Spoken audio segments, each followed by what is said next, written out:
그래서 저한테 이제 많은 분들이 오셔가지고 손해를 보고 있는데 어떻게 해야 됩니까? 라고 물어보시는데 저도 사실 모르겠어요. 왜냐? 첫 단추를 두 번째 단추에 껴놓고 이걸 어떻게 해야 되냐고 하는데 이미 많은 단추를 껴놨거든요. 추가 매수도 해놓고. 그러면 답이었거든요. 그래서 저의 그 20몇 년 주식 투자 성공의 비결은 3천만 원이 8억 원이 될 때까지 끝없는 소위 말해서 이런 기업들 중심으로 접근을 해서 끝까지 패는 거죠.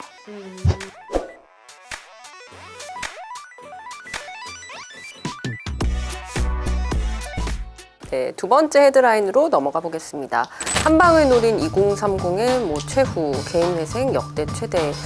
작가님이 투자를 통해서 7년 만에 3천만 원을 8억으로 만드셨을 때 정말 부럽네요. 가장 중요하게 여기신 것이 있다면. 이게 제가 이제 한 7, 8년 정도 잃기만 하다가요. 네네. 그 소위 말해서 현타가 온 거죠.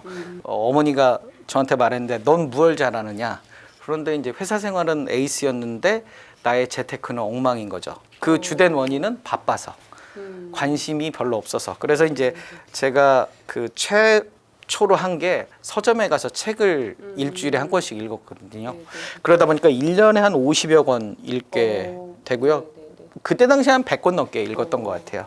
그리고 이제 뉴스를 매일 브리핑을 했는데 가장 중요한 것은 내 생각이 별로 없었던 것 같아요. 그러니까 왜 사야 되는지, 왜 팔아야 되는지 그 합리적인 기준이 없다 보니까 샀는데 주가가 오를수록 불안하고 떨어지면 잘못 샀다고 빨리 팔아야 되고 그러다 보니까 결국 무언가는 많이 했는데 수익은 안 내고 그래서 이제 제가 생각한 게 내 생각이 있어야 된다. 그래서 왜 사야 되는지 그러면서 이제 노트에 적기도 했고요. 그래서 저의 이제 몇 가지 투자 원칙은 첫 번째 적자 기업은 안 삽니다. 적자라는 것은 일단 자기가 사업을 해서 손해가 나는 경우잖아요. 그렇죠. 그러다 보니까 돈이 없고 돈이 없으니까 투자자에게 무언가를 투자를 받아야 되는데 보통은 주식을 팝니다. 그걸 이제 유상증자라고 하는데 주가 희석 효과가 굉장히 커요. 그러니까 시가총액은 주식수 곱하기 주가인데 주식수가 늘어난 만큼 동일한 시가총액을 유지하려면 주가가 내려가야 된다는 거죠. 그래서 나는 아무 짓 안 했는데 장기 투자하면 투자할수록 계속 이렇게 주가가 빠지는. 그래서 바이오 기업들이 적자가 많잖아요. 그래서 저 같은 경우는 바이오 기업들은 좀 적자 바이오 기업은 사지 않는다라는 원칙을. 이제 성장성을 보고 들어가는 경우들이 또 있잖아요. 적자여도 이제 성장성은 앞으로 나아질 수도 있다. 그래서 저는 이제 보여지는 수치, 그러니까 증권사의 리포트라든지 이런 부분들로 확인할 수 있는 성장성이 있지 않는 한 불확실한 미래에는 투자를 하지 않거든요. 그러니까 명확하게 숫자로 나오는 성장성을 기준으로 투자를 좀 하고요. 손절매를 하질 않아요. 왜냐? 우리가 2년 후에 성장성, 실적 개선을 알기 때문에 오히려 저점 매수 관점에서 추가 매수가 들어가거든요. 그러니까 처음에 다 사지 않고 한 두세 번 나눠 사겠다. 내 생각이 틀릴 수도 있기 때문에 다음 스텝을 밟아두는. 그래서 제가 이제 밈으로 뭐 오히려 좋아 고맙다라는 밈을 하나 만들어줬는데요. 뭐냐면 이제 떨어질수록 추가 매수로 오히려 좋아. 추가 매수 기회다. 전제는 적자 기업이 아니고 실적이 꾸준하게 증가할 수 있는 그런 매력적인 안정적인 기업 또는 많이 베푸는, 그러니까 많이 베푼다는 건 배당을 많이 주는 고배당주일수록 이 주가가 빠지면 빠질수록 배당 수익률이 올라가거든요. 그렇기 때문에 많이 벌거나 많이 베풀거나 이런 기업에 집중해서 손절매하지 않고 추가 매수를 한다. 그래서 저 같은 경우는 미래 PER 기준으로 투자를 해요. 그러니까 뭐냐면 미래의 실적을 알고 시가총액을 알면 시가총액을 미래의 당기순이익으로 나누면 미래 PER이 나오잖아요. 예를 들면 미래 PER이 5배인 기업을 사서 10배까지 기다려보겠다. 그러면 주가는 2배가 올라가야 된다.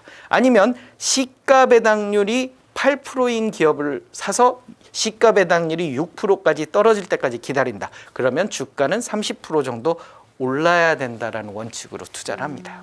투자에 있어서 앞서도 많이 막 얘기를 해주셨지만 실적을 좀 많이 보시잖아요. 최우선으로 봐야 하는 이유 설명해 주세요.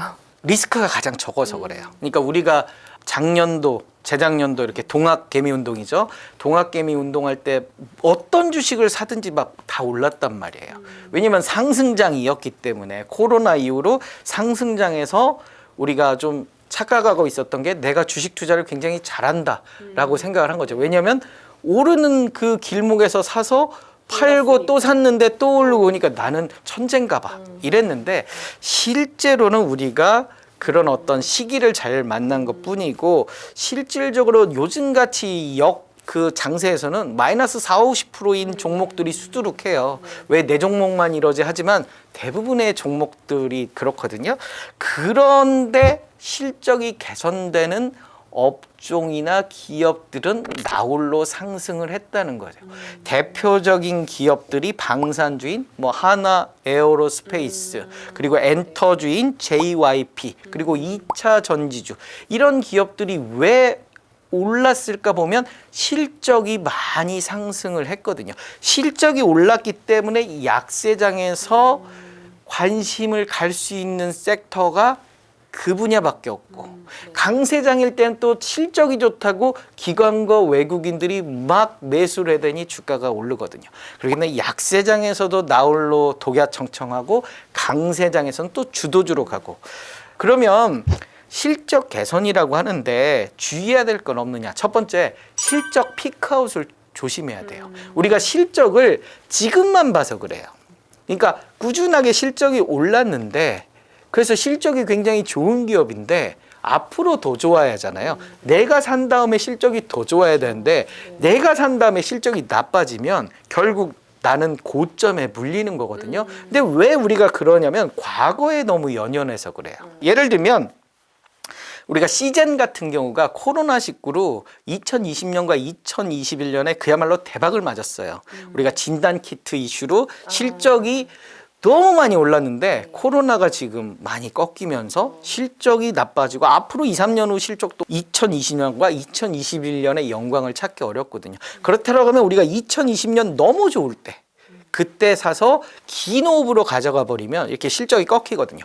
반도체 같은 경우도 예를 들면 올해 실적이 굉장히 안 좋잖아요. 그런데 이제 우리가 작년이나 재작년 좋을 때 사서 이게 더 갈 거다 하지만 이 사이클 산업은 이렇게 꺾여버리잖아요. 그래서 보통 반도체 같은 사이클은 2, 3년 정도에서 이 상하 반복을 하기 때문에 실적이 안 좋을 때 사서 오히려 실적이 좋을 때 팔아야 되는 이런 사이클이 반복되는 기업은 그렇게 하는 거고요. 성장주들은 실적이 꾸준하게 상승하는 기업들은 사놓고 기다려버리는 증권사의 리포트가 나와서 실적이 꺾이기 전까지는 계속해서 홀딩해서 가는 그런 모습을 보여주는 게 좋겠다. 우리가 공시 같은 경우도 실적에 좀 집중을 해서 투자 판단할 필요가 있어요. 예를 들면 무상증자한다라고 해서 우리가 주가가 단기 급등을 하는데요. 무상증자 자체가 실적과 사실 상관이 없는 거거든요. 주식수를 나눠서 이렇게 한 개짜리 주식을 두 개로 나눠주는 것 뿐인데 그게 이제 우리가 주식수가 늘어난다 그리고 무상증자를 할 정도로 기업이 좋다 뭐 이런 기대감 때문에 이 발표하고 급등을 하는데 실적과는 사실 무관한 이벤트이기 때문에 이게 무상증자 후 권리락 착시 효과 때문에 한 번씩 상승하지만 무상증자 신주가 나온다면 주가가 이렇게 내려가 버리는 그런 경우들이 많거든요. 그래서 설비 투자라든지 수주 계약 그다음에 실적 증가라든지 그다음에 기업에 대한 어떤 지분 투자 결국 이게 실적으로 늘어나는 공시들이잖아요. 그런 공시들은 공시 발표 후에 주가가 이렇게 안정적으로 상승하다가 실적 발표하고 그만큼 실적이 나오면 한 번 더 뛰는 그래서 우리가 공시도 실적에 포커스를 둬서 판단하면 쉽겠다라고 말씀을 드릴 수가 있어요. 246 전법에 대해서 한번 설명해 주세요. 아, 이게 이제 제가 사실 침착맨에 나가서 웃자고 얘기했다가 이게 상당히 관심을 갖게 됐는데요. 그러니까 추가 매수 전략이에요. 마이너스 20%일 때마다 추가 매수를 하자. 그러니까 일반적인 기업들은 10,000원에 사서 뭐 8,000원, 6,000원, 4,000원. 그래서 한 4,000원 정도 되면 한번 인생의 배팅을 세게 해볼 필요도 있지 않겠느냐라고 생각을 하는 거고요. 배당주 같은 경우나 뭐 저퍼 한 PER이 10배 미만이면 한 마이너스 10% 정도 이렇게 손실 볼 때마다 추가 매수를 한다든지요. 급등한 주식은 한 마이너스 30%, 뭐 마이너스 50%, 마이너스 60% 이런 식으로 약간 변칙적으로 투자를 할 수 있는 거죠. 제가 또 한 가지 하는 게 뭐 433전법이라고 또 하나 얘기하는 게 있는데요. 뭐 축구 감독이 되어라 해서 현금의 비중을 한 뭐 30에서 40% 정도 가져가고 지금 화끈한 종목들 그런 것들 한 30%, 그다음에 배당주나 이렇게 기노업으로 성장하는 그런 기업들 한 30-40% 이렇게 포션을 좀 가져가 보는 건 어떻겠느냐라는 말씀도 드려요. 중요한 것은 투자 전에 내가 적어도 하루 이상은 좀 분석을 해볼 필요가 있을 것 같아요. 그래서 실적 개선주 같은 경우는 되게 심플해요. 네이버 증권에 보면 그 실적을 그 컨센서스라는 그 화면이 있는데요. 거기서 한 6, 7년 정도의 실적을 볼 수 있어요. 과거와 향후 미래까지. 그래서 그런 실적도 좀 체크를 하고요. 배당도 좀 보면 나머지 사실 비율들, 뭐 재무 비율들 같은 경우는 아주 심플해요. 웬만한 그 재무 비율들은 다 좋거든요. 그렇게 1단계로 실적, 2단계로 배당, 3단계로 재무 비율, 그리고 4단계로는 공시랑 뉴스를 체크를 해서요. 호재나 악재가 있는지 그렇게 해서 내가 매수 계획도 세우고 투자 판단해서 투자를 하시면 될 것 같습니다. 코스트 에버리징에 대해서 또 설명을 해주신다면 이게 주식 투자에 있어서 좀 필수라고 생각을 하실까요? 일단 코스트 에버리징이라는 단어가 상당히 생소하실 것 같아요. 그래서 분할 매수라고 보시면 될 것 같죠. 주가가 낮아질수록 이렇게 주식수를 좀 더 늘려가지고 평균화시키는 거죠. 그래서 저의 그 20몇 년 주식 투자 성공의 비결은 뭐 3천만 원이 8억 원이 될 때까지 끝없는 소위 말해서 물타기다. 이렇게 말씀을 드리고요. 그 물타기, 그러니까 추가 매수의 전제는 굉장히 기업 가치가 좋고 미래의 성장성이나 실적 개선이 뚜렷하거나 아니면 특정한 이벤트가 기다리고 있는 테마이거나 이런 기업들 중심으로 접근을 해서 끝까지 패는 거죠. 그런데 이제 그 첫 번째 단추가 잘못 깨어지면 나머지 이 추가 매수가 엉망이 되는. 그래서 저한테 이제 많은 분들이 오셔가지고 손해를 보고 있는데 어떻게 해야 됩니까? 라고 물어보시는데 저도 사실 모르겠어요. 왜냐? 첫 단추를 두 번째 단추에 껴놓고 이걸 어떻게 해야 되냐고 하는데 이미 많은 단추를 껴놨거든요. 추가 매수도 해놓고 그러면 답이 없거든요. 그러니까 잘 단추를 이렇게 맺어놓는 상태에서 이 추가 매수 전략과 공격적인 투자가, 그래서 저는 서킷 브레이커의 인생을 걸어봐라 이렇게 말씀을 드리고 싶어요. 서킷 브레이커는 이 시장이 단기간 급락하면 증권거래소가 주식시장을 멈추는 그런 제도인데요. 우리가 급락은 칼같이 내려가고 칼같이 올라와요. 그러니까 톱니처럼 내려갔다가 올라오는데 이 톱니처럼 내려갈 때 거래량이 별로 없어요.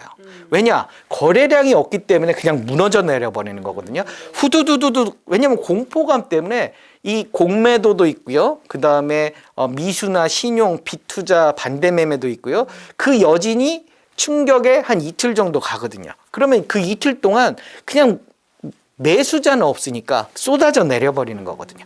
이렇게 쏟아져 내리고 나서 우리가 바로 그 충격이 어느 정도 가셨다면 바로 반등을 하거든요. 그래서 우리가 서킷 브레이커 뭐 시장이 한 8% 정도 뭐 이렇게 내려가, 지수가 8% 내려가면 멈춰버리는 그런 장세인데요. 인생을 한번 걸어볼 수도 있겠다. 그러기 위해서는 미리 좀 준비를 해둬라. 그래서 저는 이제 실적 개선주나 고배당주 중심으로 좀 투자를 해보면 좋겠다라고 말씀을 드리고요. 여기에 마지막으로 안전한 투자 3가지를 더 덧붙여 말씀을 드리고 싶은데요. 실적 개선, 고배당과 함께 ETF, 그리고 스펙, 그리고 리츠에 대해서 우리가 좀 저는 추천을 드리고 싶어요. 이 부분은 우리가 마지막 시간에 또 이야기를 나누니까요. 그럼 주식 투자에 실패하는 이유는 좀 공부를 잘하지 않고 첫 단추를 잘못 끼웠기 때문이라 볼 수 있을까요? 그렇죠. 그런 부분도 있고요. 투자 순서를 좀 지키지 않는 경향들이 있는 것 같아요. 그러니까 저의 이제 추천드리는 방법은 ETF부터 시작해서 배당주, 실적 개선주, 테마주 순으로 좀 갔으면 좋겠는데 우리가 거꾸로 가요. 테마부터 가서 아주 공격적으로 들어가죠. 그래서 나는 한 1년에서 은퇴할 거야 이러면서 공격적으로 들어가는데 공격적으로 들어가서 좀 벌었어요. 그럼 빠져나와야 되는데 이게 늪 같아요. 계속 수익이 날 것 같고 그게 한 2번, 3번 맞으면 계속 끝없이 투자를 하거든요. 그렇게 하지 말고 ETF에서 좀 훈련을 하고 그다음에 배당주에서 좀 하고 실적 개선주 중심으로 하면 그렇게 잃지 않진 않겠느냐. 그리고 두 번째로는 빚내서 투자하지 않았으면 좋겠어요. 우리가 신용이나 미수 최근 들어서 임창정 가수 이 사태가 있잖아요. CFD 예전에는 CFD가 10배 레버리지를 일으켰어요. 그래서 내가 1,000만 원만 있으면 1억 원까지 배팅을 할 수 있는 지금은 이제 2.5배 정도 배팅을 하는데요. 어찌됐든 이게 원금까지 잃어버릴 수 있는 그런 리스크가 있기 때문에 그리고 나의 그 투자 판단이 항상 맞는 게 아니기 때문에 이게 반대매매라는 일정한 그 증거금을 못 맞추면 증권사가 임의로 팔아버리잖아요. 이런 부분들이 있기 때문에 빚내서 좀 투자를 하지 않았으면 좋겠고요. 저는 적어도 3개월 이상 보유를 하겠다라는 투자 전략을 좀 추천을 드리거든요. 그래야만 장기적인 관점에서 실적이라든지 어떤 특정한 어떤 이벤트 이런 것들을 기대하고 하는데 우리가 너무 보유 기간이 짧아요. 뭐 하루나 이틀 아니면 하루에도 몇 번씩 막 이러다 보니까 그걸 모아놓고 보면 수익인 것 같지만 손실인 경우도 많고요. 그렇기 때문에 저 같은 경우는 한 10년이나 이렇게 긴 호흡으로 내다보고 투자를 하는데요. 조금은 좀 중장기 관점에서 투자를 했으면 좋겠다. 그리고 마지막으로 조언 드리는 건 적자 기업은 사지 마라.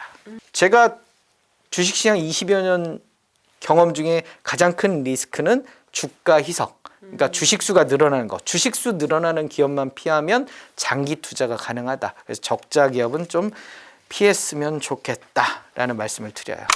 15%짜리 인생 배당주를 찾으면 굳이 팔지 마라. 평생 갖고 가도 괜찮다. 찬바람 불 때 배당주를 팔라는 얘기예요.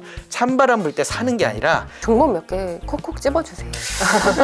저는 개인적으로 들도 그 언제가 뭐 될지 모르지만 한번 터질 것이다 저는 생각을 하고요.